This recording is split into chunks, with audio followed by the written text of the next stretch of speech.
A magnet having magnetic dipole moment M is placed in two magnetic field B1 and B2 respectively. If it is displaced slightly from the equilibrium position, it oscillates 60 times in 20 seconds in field B1 and 60 times in 30 seconds in field B2. The ratio of field B1 to that of the B2 is. हा question 2024 आलेला होता. A option आहे 3:2, B option आहे 9:4, C option आहे 2:3 आणि D option आहे 4:9. तर आता या 4 ऑप्शनपैकी या क्वेश्चनचा करेक्ट आन्सर काय असलं पाहिजे तर आपण याला सॉल्व करूया आणि मग डिसाईड करूया. तर सर्वात पहिले याला मॅग्नेटिक फील्ड दिलेला आहे आणि तो ऑसिलेट होतो 16 टाइम्स. मग आपला टाईम पिरियड टी भेटेल आपल्याला आणि तो किती दिला आहे तर 60 टाइम्स इन 20 सेकंद. तर पहिलं 20 सेकंद दिलेलं आहे आणि दुसरं T2 जो आहे तो 30 सेकंद दिलेला आहे. ओके, पहिल्याचा 60 टाइम्स इन 20 सेकंद आणि 60 times in 30 second mug time दिलेला आहे. मग सर्वात पहिले आपण टाईम पिरियडचा फॉर्म्युला या ठिकाणी यूज करू. Okay, time period of a bar magnet rotating in a uniform magnetic field.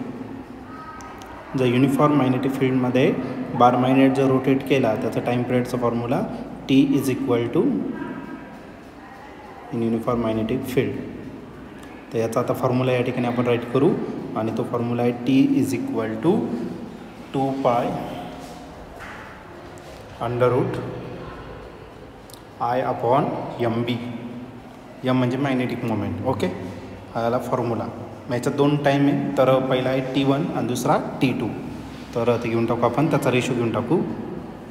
आता बी फाईन करायचं आहे B1 अपॉन B2. मग आपण T2 अपॉन T1 घेऊ कारण बी आणि टीमध्ये इनव्हर्स रिलेशन आहे.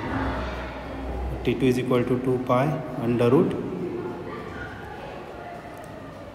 I upon M1B.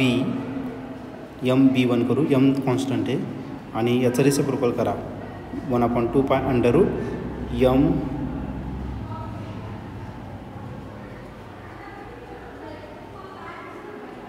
B2 राहील आणि आता इथं MB1 राहील आणि डिवाइड बाय काय आला I. आता जी कॉन्स्टंट टर्म आहे ती कॅन्सल होणार, जसं की I 2π कॅन्सल झाला, I आणि M पण कॅन्सल झाला आणि I पण काय आला कॅन्सल झाला. मग T2 डिवायडेड बाय T1 जर घेतला तर तो राहील √ B1 अपॉन B2.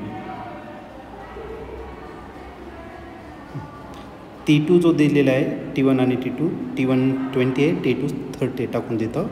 मग तो भेटेल आपल्याला 30 डिवायडेड बाय 20 आणि रूटमध्ये भेटेल B1 अपॉन B2. 0 काय आला कॅन्सल आणि याचं स्क्वेअरिंग करून घेऊ. मग 3 डिवायडेड बाय 2 त्याचं स्क्वेअरिंग करावं लागेल आता आपल्याला. मग स्क्वेअरिंग ऑन बोथ साईड.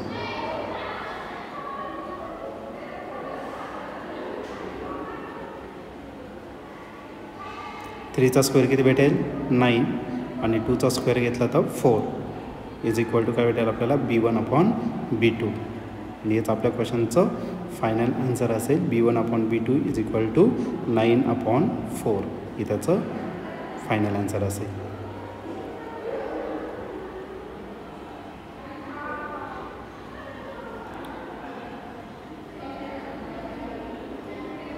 या ठिकाणी ऑप्शन जर बघितलं, ऑप्शन नंबर बी जो आहे तो या ठिकाणी आपला करेक्टली मॅच होतो आहे, म्हणून या क्वेश्चनचा करेक्ट आन्सर ऑप्शन बी असेल. ऑप्शन बी म्हणजेच काय 9:4 हे त्याचं फायनल आन्सर असेल.